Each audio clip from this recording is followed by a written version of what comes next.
Hello guys, मैं एक गुरु एक बार फिर से आप सभी का स्वागत करता हूं। दोस्तों, पिछली वीडियो में हम राज्य के नीति निर्देशक तत्व खत्म कर चुके थे।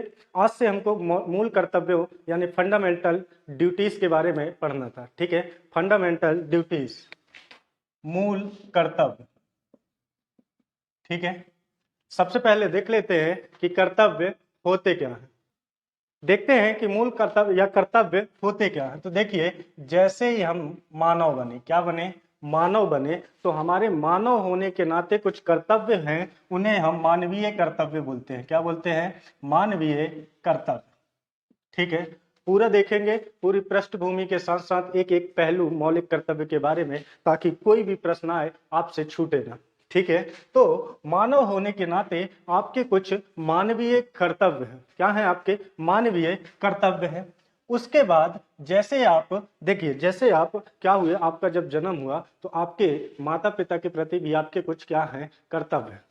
आपके क्या हैं? कुछ कर्तव्य हैं, जिसको हम क्या बोल सकते हैं? पुत्र धर्म या पुत्र कर्तव्य। ठीक है, उसी तरह से हमारे संविधान में क्या है? मौलिक अधिकार। क्या है? मौलिक अधिकार है। और मौलिक अधिकार किसको प्राप्त है दोस्तों? तो नागरिक को प्राप्त है। किसके प्राप्त है? नागरिक को प्राप्त है। तो हमारे नागरिक बनने के बाद हमें जो अधिकार दिए गए, उसके लिए हमारे कर्तव्य भी क्या हुए? निर्धारित हुए। हमारे क्या हुए? कर्तव्य भी निर्धारित हुए। जैसे हमको फिर विधिक अधिकार दिया गया। क्या दिया गया? कई विधिक अधिकार यानी कानूनों के द्वारा कुछ अधिकार हमको दिए गए, तो हमारे विधिक कर्तव्य भी हैं। क्या है? विधिक कर्तव्य भी हैं। ठीक है, समझ है। देखिए, हम मानव रूप में जैसे ही आए, हमारे प्रकृति के लिए कुछ ना कुछ कर्तव्य हैं। जैसे कि हम जब पुत्र बने तो हमारे संतान होने के लिए भी कुछ क्या है? कर्तव्य हैं। ठीक है, उसी तरह जैसे ही हम किसी देश के नागरिक बनते हैं, तो नागरिक बनने के साथ साथ हम क्या होते हैं? हमको कुछ राजनैतिक और सामाजिक अधिकार दिए जाते हैं, या कुछ मौलिक अधिकार दिए जाते हैं। तो मौलिक अधिकार जब दिए जाते हैं जिस राज्य के द्वारा, तो हमें उस राज्य के प्रति कुछ कर्तव्य भी निर्धारित किए जाते हैं। ऐसा क्यों होता है? तो देखिए, अगर हम प्राचीन काल में जाएं, किसमें जाएं? प्राचीन काल में जाएं, तो दोस्तों गीता में भी कहा गया है। किसमें कहा गया है? गीता में कहा गया है। क्या कहा गया है? कि आप बिना चिंता किए अपने कर्तव्य कीजिए, फल की चिंता मत करिए। क्या है? आप अपने कर्तव्य करिए, फल की चिंता मत कीजिए। ठीक है, तो कर्तव्य करने को कहा गया है। फिर कि कौन? महात्मा गांधी। कौन? महात्मा गांधी। इन्होंने भी कहा है कि यदि यदि हम अपने कर्तव्यों का सार्थक रूप से निर्वहन करते हैं, यानी हम अपने कर्तव्यों को अच्छे से फॉलो करते हैं, तो हमें किसी से अधिकार मांगने की जरूरत नहीं है।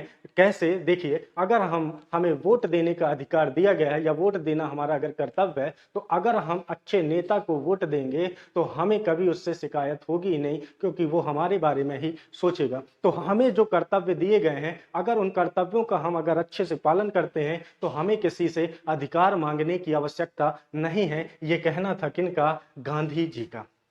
ठीक है, गांधी जी का कहना था। वहीं एक दार्शनिक थे कैटलिन। कौन था? कैटलिन। उनका कहना क्या था? उनका कहना यह था कि जब हम किसी देश के नागरिक बनते हैं या किसी राज्य के नागरिक बनते हैं, तो हमें समाज में क्या हो जाते हैं? संगठित हो जाते हैं, जिसके आधार पर हमें राजनीतिक एवं सामाजिक अधिकार दिए जाते हैं, एवं कुछ मौलिक अधिकार भी दिए जाते हैं। क्या दिए जाते हैं? मौलिक अधिकार भी दिए जाते हैं। उन अधिकारों का निर्वहन करने के लिए या उन अधिकारों की प्राप्ति के लिए हमारे कुछ कर्तव्य नागरिक के तौर पर होते हैं, जिन्हें हम मूल कर्तव्य कहते हैं। क्या कहते हैं? मूल कर्तव्य कहते हैं। ठीक है, तो ये हो गई मूल कर्तव्यों के बारे में संदर्भ। क्या हो गया? मूल कर्तव्य के बारे में संदर्भ, फंडामेंटल ड्यूटीज के बारे में कुछ बातें। ठीक है, फिर हम देखते हैं, क्या देखते हैं हम? कि किस देश में किस तरह से शुरुआत हुई मूल कर्तव्यों की, या मूल कर्तव्यों का महत्व क्या है? मूल कर्तव्यों का आखिर इतना महत्व क्यों है? तो देखिए दोस्तों, कि सबसे अच्छा अगर हमको मौलिक कर्तव्यों का महत्व समझना है, तो हमें दो देश देखने चाहिए। कौन कौन से देश देखने चाहिए? ध्यान से सुनिएगा, एक एक फैक्ट कवर करना है हमें। अमेरिका को देखिए। किसको देखिए? अमेरिका को देखिए। और सिंगापुर को देखिए। किसको देखिए? सिंगापुर। ठीक है दोस्तों, देखिए अमेरिका में सिटीजन, क्या सिटीजन एलमाकन के नाम से नागरिकों के मौलिक कर्तव्य संबंधी एक दस्तावेज जारी किया गया। देखिए अमेरिका का संविधान तो 1776 89 के समथिंग बन गया था, 79 के समथिंग बन गया, ठीक है, लेकिन दोस्तों उसमें उन्होंने मूल कर्तव्य नहीं डाले थे।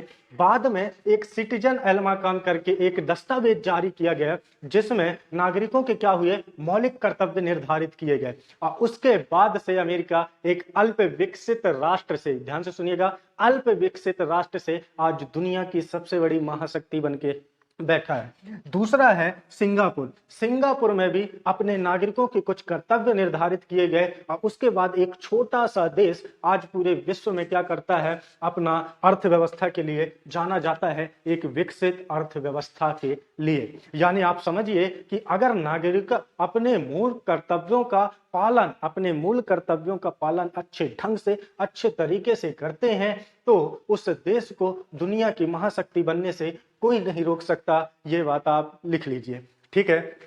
तो ये था क्या, मूल कर्तव्यों का महत्व, ठीक है। अगर हम देखें कि हम कहां से लिए, तो देखिए दोस्तों, पहले एक सोवियत संघ रूस था। कौन था? सोवियत संघ रूस था,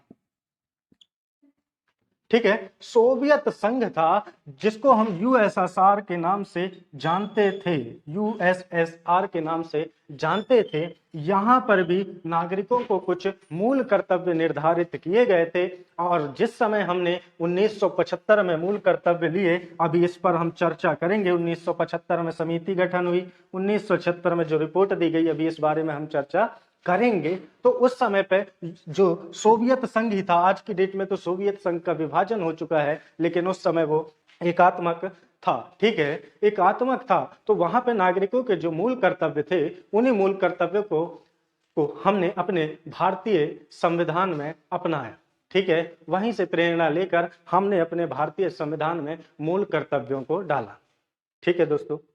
ढालने का रीजन क्या था दोस्तों? तो देखिए, कहा जाता है, क्या कहा जाता है, यहां मैं लिख रहा हूं कि देखिए, अधिकार विहीन, क्या, अधिकार विहीन कर्तव्य एवं कर्तव्य विहीन अधिकार निरर्थक होते हैं।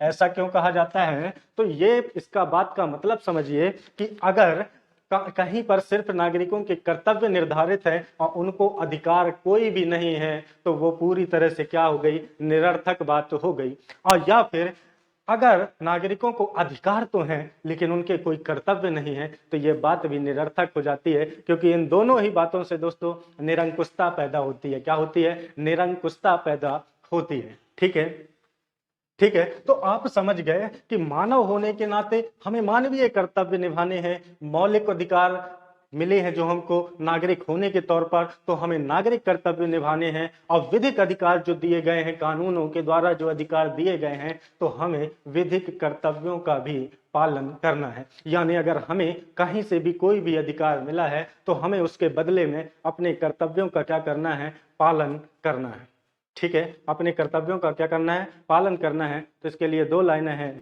कर्तव्य निभाना मानव का पुत्र धर्म भी निभा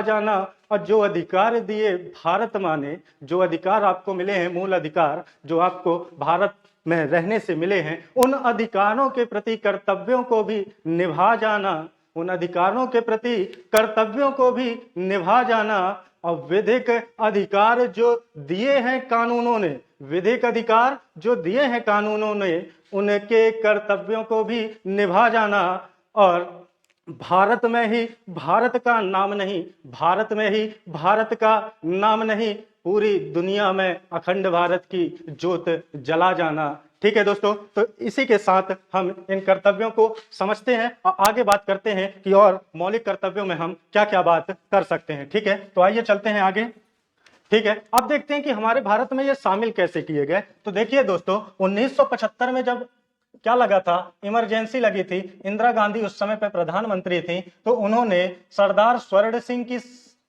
अध्यक्षता में, किसकी अध्यक्षता में, सरदार स्वर्ण सिंह की अध्यक्षता में दोस्तों एक समिति का गठन किया गया था। किसका गठन किया गया था, समिति का गठन किया गया था। और इस समिति ने ही ये सिफारिश की थी कि हमें क्या करना चाहिए, संविधान में मूल कर्तव्यों को शामिल करना चाहिए। ठीक है, तो दोस्तों इसका मतलब यह हुआ कि हमारा जो संविधान 1949 में बना और 1950 में लागू हुआ, उस समय पे हमारे संविधान में मौलिक कर्तव्य नहीं थे। ठीक है, यानी मूल संविधान की अगर हम बात करें तो हमारे संविधान में मौलिक कर्तव्य नहीं थे। हमें अधिकार तो दिए गए थे, हमें मौलिक अधिकार तो दिए गए थे, लेकिन मूल कर्तव्य नहीं थे। ठीक है, मूल कर्तव्य उस समय पर नहीं थे। फिर 1975 में जब सरदार स्वर्ण सिंह की अध्यक्षता में समिति गठित हुई तो उसने सिफारिश की कि मौलिक कर्तव्य होने चाहिए। मौलिक कर्तव्य क्या होने चाहिए, संविधान में लिखित होने चाहिए। तब 1976 में हुआ था 42वां 42nd कॉन्स्टिट्यूशन अमेंडमेंट एक्ट, और इसके द्वारा दोस्तों हमारे संविधान में मूल कर्तव्यों को क्या किया गया, शामिल किया गया। तो देखिए हुआ क्या था कि सरदार स्वर्ण सिंह की अध्यक्षता में जो समिति गठित हुई थी, उस समिति ने 8 मूल कर्तव्यों की सिफारिश की थी।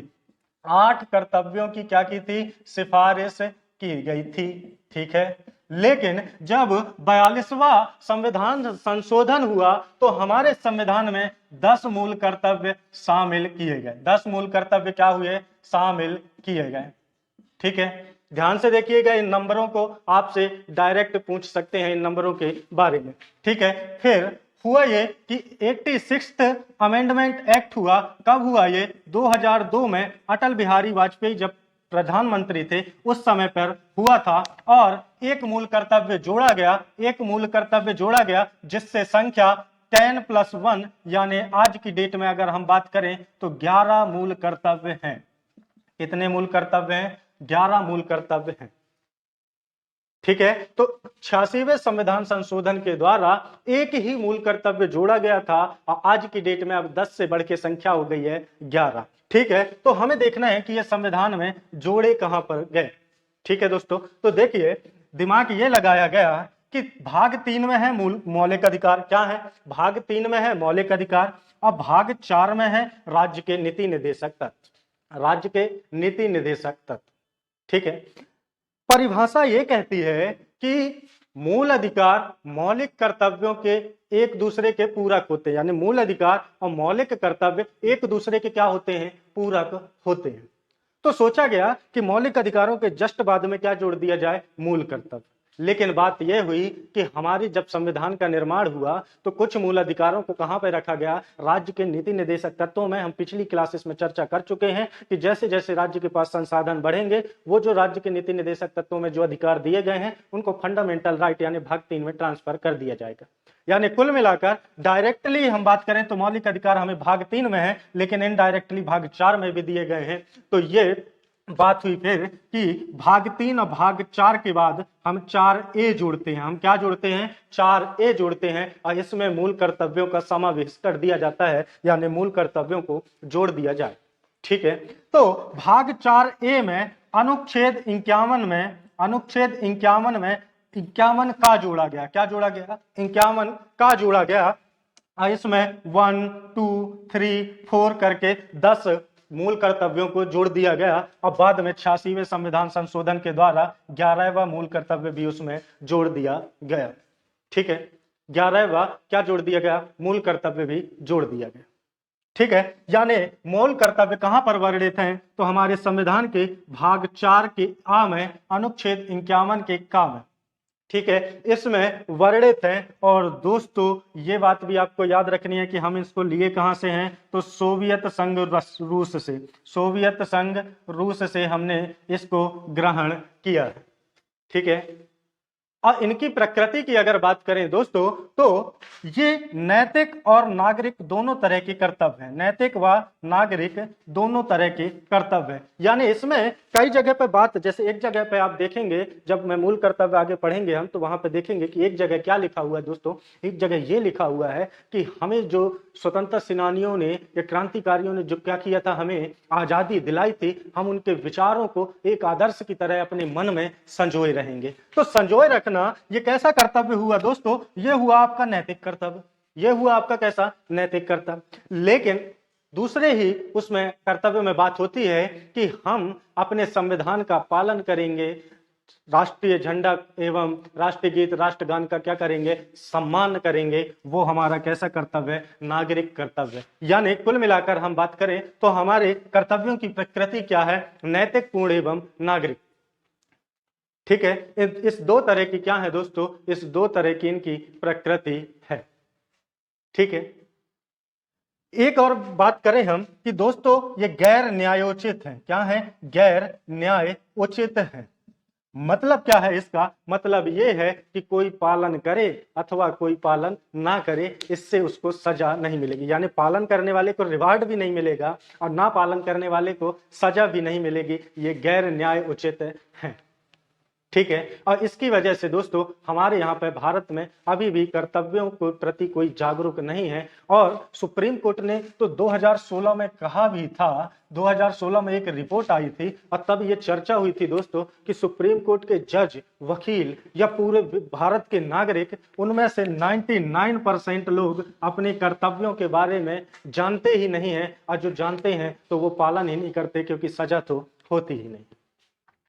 सजा तो क्या है, होती ही नहीं है। तो 99% लोग अभी भी क्या है, अपने लिए जागरूक नहीं है।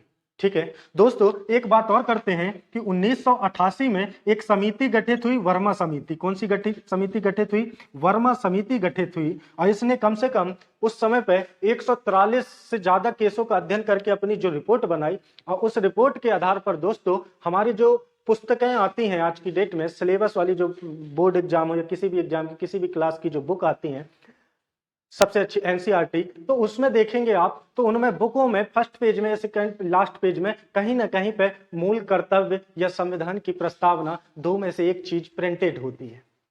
ठीक है, कब से शुरुआत हुई है, तो 1988 के बाद से। ठीक है, वर्मा समिति के बाद से, क्योंकि वर्मा समिति ने ही कहा था कि हमें अगर अच्छा राष्ट्र बनाना है तो सबसे पहले हमें अपने नागरिकों को उनके कर्तव्यों के प्रति क्या करना होगा, जागरूक करना होगा। ठीक है, जागरूक करना होगा।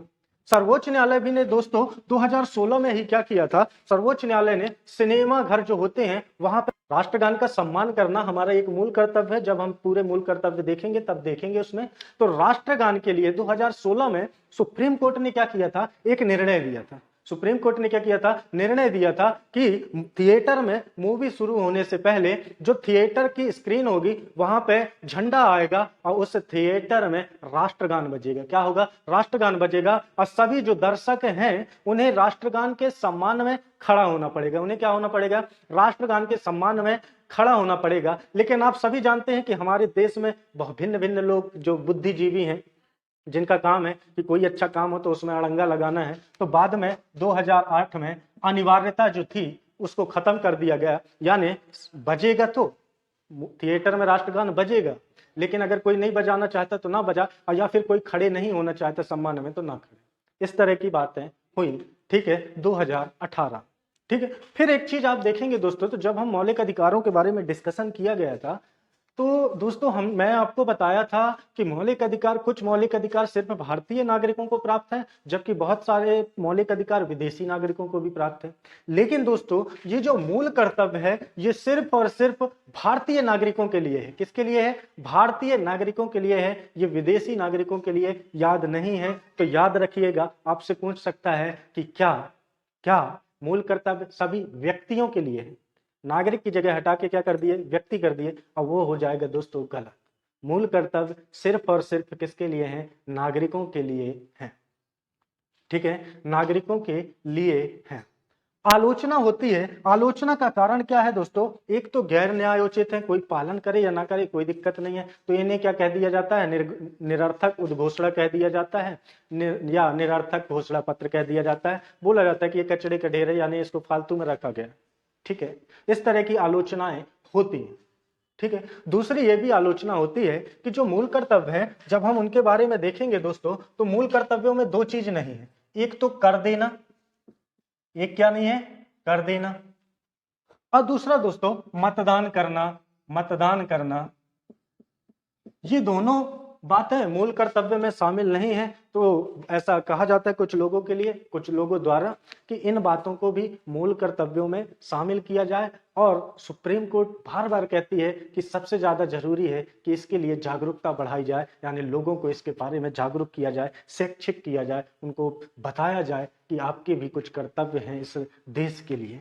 ठीक है, और इसके लिए मैं 2 लाइनें आपसे पहले ही शेयर कर चुका हूं। ठीक है दोस्तों, अब मूल कर्तव्यों को प्रकृति में एक चीज और, जैसे हमने बताया कि ये नैतिक और नागरिक कर्तव्य हैं। कैसे हैं? नैतिक और नागरिक कर्तव्य हैं। दूसरा, इनके डालने के पीछे, संविधान में रखने के पीछे उद्देश्य ये था कि उस समय पे कुछ ऐसी गतिविधियां हो रही थी, लोग झंडा जला दे रहे थे भारत का, या कई क्रांतिकारी गतिविधियां कर रहे थे भारत में रहकर, तो उन गतिविधियों को बंद करने का उद्देश्य था कि हम संविधान में क्या करें, मूल कर्तव्यों को शामिल करें, मूल कर्तव्यों को क्या करें, शामिल करें। ठीक है दोस्तों, तो दोस्तों मैं आपको संदर्भ से लेकर विशेषताओं तक, उनके महत्व, उनकी प्रकृति, एक एक चीज आपको बता चुका हूं। अगली क्लास में हम जो 11 के 11 मूल कर्तव्य हैं इनको पढ़ेंगे, इसके बाद मूल कर्तव्य चैप्टर खत्म कर देंगे। और आप अगर पूरा का पूरा पढ़ लेते हैं तो एक बात याद रखिएगा कि एक क्वेश्चन बाहर नहीं जाएगा। आप प्रीवियस ईयर के क्वेश्चन से मिलाकर देख लीजिए, और जो मैंने अभी तक पढ़ाया है इन बातों को मिलाकर देख लीजिए, आपको पता चल जाएगा कि हम किस लेवल में पढ़ रहे हैं। ठीक है दोस्तों, तो मिलते हैं अगली क्लास में, तब तक के लिए जय हिंद।